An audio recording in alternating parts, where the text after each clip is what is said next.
2023년도 성탄절을 맞이하여 주 앞에 나와 제단을 쌓는 여러분 모두의 하나님의 축복이 함께 하시기를 주의 이름으로 축원을 드립니다. 아멘. 오늘 말씀을 중심으로 아름다운 선물이라는 설교의 제목으로 함께 은혜를 나누고자 합니다. 여러분 모두 선물도 교환하고 주거니 받거니 이렇게 했던 어젯밤에 시간들이 아니었는가라는 생각을 가져봅니다.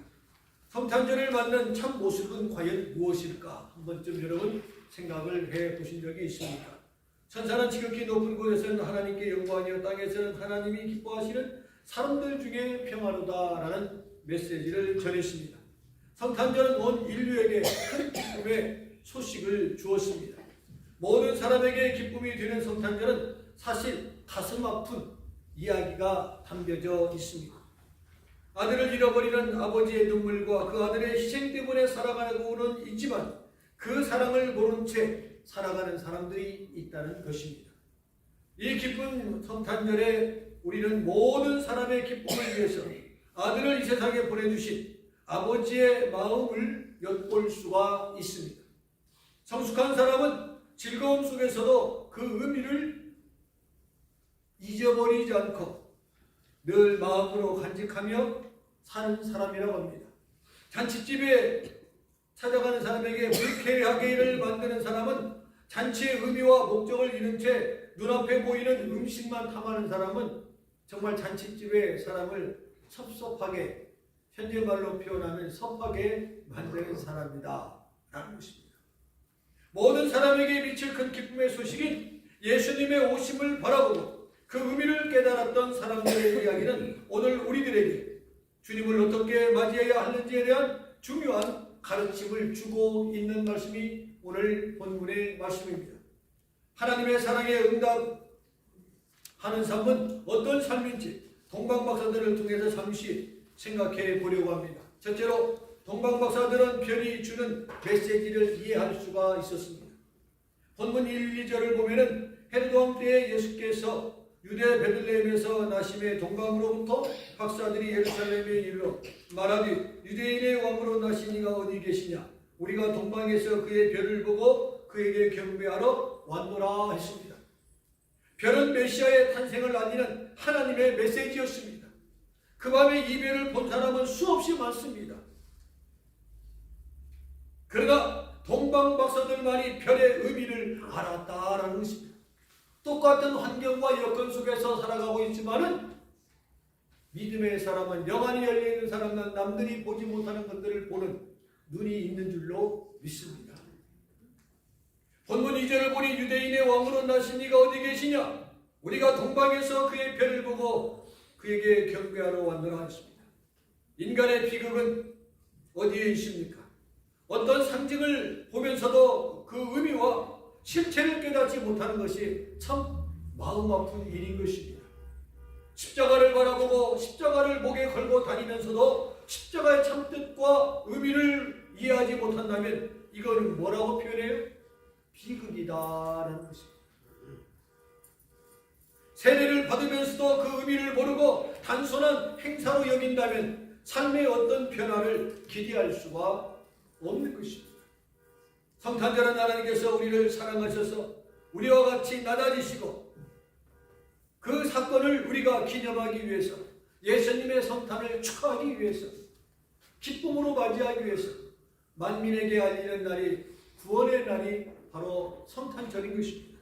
그러게 어제 함께 드리지 않고 따로 12월 25일을 지키게 되는 것입니다. 오늘 우리의 삶의 자리를 한번 옮겨보시지 않겠습니까? 높은 곳에 있던 여러분의 마음을 낮은 곳으로 옮기는 마음의 여행을 시작해 보자라는 것입니다. 내려놓는 중에 조금 더 내려놓는 성탄절이 되기를 주님의 이름으로 축원을 드립니다. 둘째로 동방박사들은 아기께 경배했다 했습니다. 본문 11절을 보면은 집에 들어가 아기와 그의 어머니 마리아가 함께 있는 것을 보고 엎드려 아기께 경배했다라는 말씀을 보게 되어지면은 이해할 수 없는 것은 아기의 부모나 마리아나 요셉이 아닌 아무것도 모르는 어린아이에게 경배했다는 사실입니다. 여러분의 가정에 새 아이가 태어났습니다. 그러면 누구에게 축하해야 돼요? 누구에게 축하해야 돼요? 엄마나 두 번째 아빠. 아빠는 항상 2번이에요. 아이고 어머니여지 아이고 아버지는 사람은 드뭅니다. 이 10개월의 역사가요 대단한 역사가 있어요. 아이고 어머니였지요. 그러면은 아기를 낳게 되면은 제일로 먼저 누구에게? 엄마에게 축하합니다. 아빠도 축하해요. 이렇게. 그런데 지금 여기에 나와 있는 상황은 어떤 상황이에요? 엄마도 아빠도 아니고 누구예요?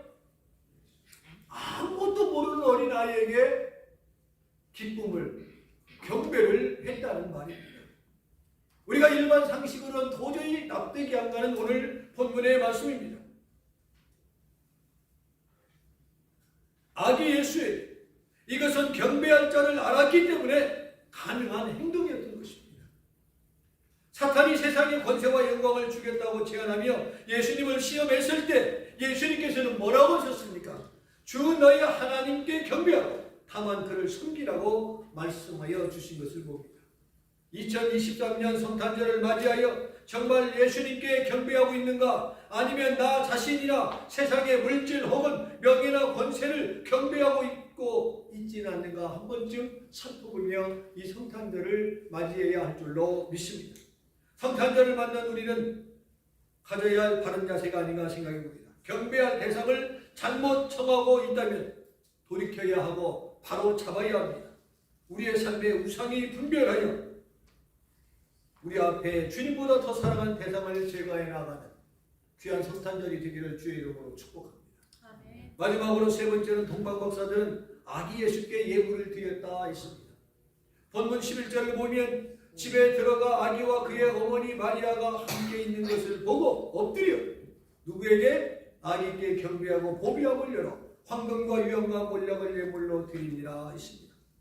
이 예물은요 누구에게나 소중했습니다. 자신에게 가장 필요하고 소중한 것을 왕 되신 예수님께 드렸다라는 것입니다. 성탄절은 하나밖에 없는 아들을 주신 아버지의 사랑을 말하는 날이 바로 이 날이에요. 독생자 예수 그리스도를 이 땅에 우리를 위하여 보내주신 하나님 아버지의 마음을 읽어볼 수 있기를 원합니다. 그 사랑 앞에 우리가 드려야 할 가장 귀한 것이 과연 무엇인가? 내게 필요 없는 것을 드려서는 안 됩니다. 선물도요, 내가 받는 마음에서 선물을 드려야 되지, 나 필요 없으니까 이 사람 주고 저 사람 주고 그러면은 받는 사람 마음 다 똑같아요. 모를 것 같지요? 다 알아요. 미국 사람들 표현처럼 나도 다 알아요. 다 아는 거예요. 하나님 앞에 드릴 때는 더더욱 귀하고 필요한 걸 드려야 돼요. 작은 예물을 드리더라도 내 마음을 얹혀서 부모님을 공경하더라도 내 마음 존경하는 마음을 얹혀서 부모님을 대하고 자녀를 대하는 마음이 있어야 하는 것입니다. 내게 필요 없는 것이나 쓰다 남은 것이 아니라 나에게도 주님에게도 그리고 다른 사람에게도 가장 소중하고 필요한 것을 아낌없이 드릴 줄 알아야 한다는 것입니다. 황금이 없으면 당신의 몸을, 유황이 없으면 당신의 사랑을, 몰약이 없으면 당신의 인생을 주님께 드리라라는 것입니다. 주님은 우리를 향하여 무리하게 요구하시는 분이 아니십니다. 내가 할 수 있는 것을 드려야 하는 것입니다. 내가 할 수 있는 것으로 부모를 공경해야 됩니다. 내가 할 수 있는 것으로 주변 사람을 겸손하게 대해야 하는 것입니다. 그리스도 안에서 받은 하나님의 사랑과 생명이 귀하다면 이제 진심의 고백을 하나님 앞에 드릴 수 있는 귀한 성탄절이 되기를 축복합니다. 큰 별이 동방박사들을 아기 예수께 인도했듯이 이제 다른 사람을 주님께로 이끄는 큰 별이 되시기를 주의 이름으로 축원합니다. 아멘.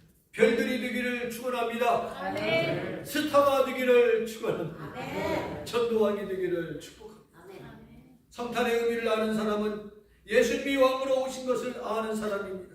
그분을 왕으로 믿는 사람은 왕께 드릴 마땅한 것을 드리는 사람입니다. 가장 아름다운 사랑의 고백을 드리는 성탄절, 가장 진실된 마음을 상으로 드릴 수 있는 성탄절이 되기를 축복합니다.